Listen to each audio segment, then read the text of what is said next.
Very warm good morning to you from outside the Western Cape High Court, where a number of environmental activists as well as fishing community representatives along the Cape West Coast have come out today for what they call a hearing into whether an interim order, interdict against search will indeed be made an interim order. In a short while we will speak to one of the applicants in this matter, who is a small-scale fisher from Steenberg's Cove in St. Helena Bay along the Cape West Coast. And when I spoke to him a short while ago, of course, Mr. Christian Adams, he explained to us the opposition to this seismic survey and also why they, as small-scale fishers, are opposed to this the seismic survey. Let me bring him in right now, Mr. Adams.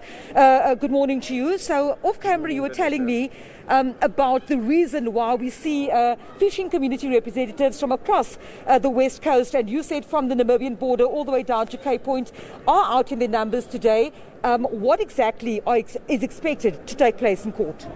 Yes, today, good morning to all the listeners. Good morning, Vanessa. Yes, today what we would want the judge to do today is to take the interim interdict that is granted on the 7th of February and turn that into an interim interdict in order to stop search totally with the seismic survey and to stop the blasting routes that they are on in terms of that. Yes. So we understand that this is now, and I speak under correction, the second big case regarding opposition to seismic surveys. We've seen over the past 2 months the matter of Shell on the Wild Coast, and just recently we saw that they had lost their bid for an appeal on their interdicting them from continuing that seismic survey. Talk to us about the impact. You were talking about the impact on yourselves as small-scale fishers. We'll speak to some of the environmentalists in a short while, but what are your major concerns along the Cape West Coast specifically? Yes, along the West Coast. It's right from the Namibian border all the way down to Cape Point, because that's where the migration routes are from the snook that we are catching. Snook is the mainstay of our income across the year, and we need to have snook, which is our main livelihood.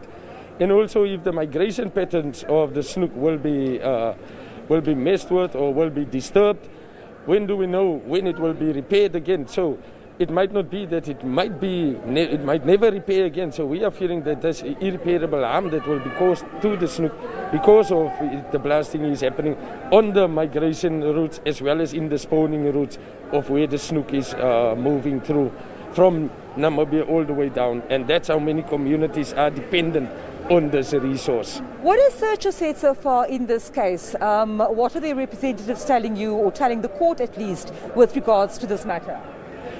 Yes, what they are saying is that in one of the appearances, what they did say is that this has been happening over a period of time all across the world and for some time in South Africa as well.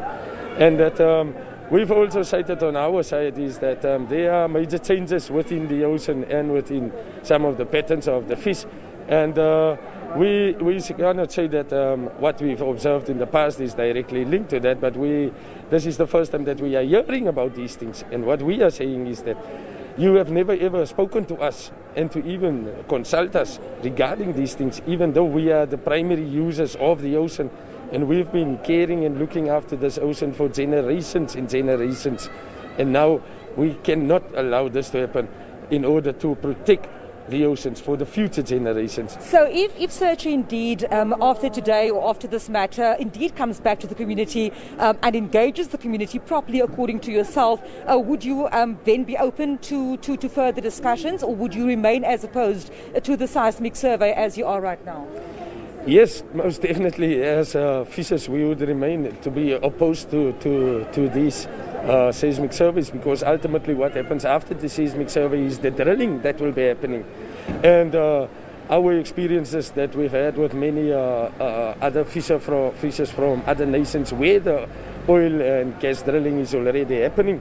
We can look in the Niger Delta in Nigeria, all of those countries over there. The stories that those fishers are telling us about how these leaks and all of these things have been decimating their fishing stocks as well as their livelihoods. So they can no longer rely on the ocean in order to harvest and put food on the table. And the same with us here, even in Church's papers that it gave out sometime around in 2015 already, they were speaking about that if there's going to be drilling for oil and gas, yes, there will most definitely be leaks. It's just a matter of whether it be a small leak or a big leak, but there will be leaks. And what will be happening to those leaks? That will be happening into our fishing areas. So we will end up the same as those other countries where the oil and gas has decimated the natural environment there. Even if we look at Peru most recently, there are too many examples to cite where oil drilling and gas drilling has gone wrong in across the world. And for us in South Africa, we have too much sun and too much wind to do renewable energy. Mr. Adams, thank you so much for speaking to me. Of course, Christian Adams there, one of the fishermen, small-scale fishermen, that brought this matter to court. And of course, today hoping that an interim interdict is indeed made, an interim interdict stopping essentially Australian seismic, or rather searcher seismic, from continuing with exploration for oil and gas along the Cape West Coast.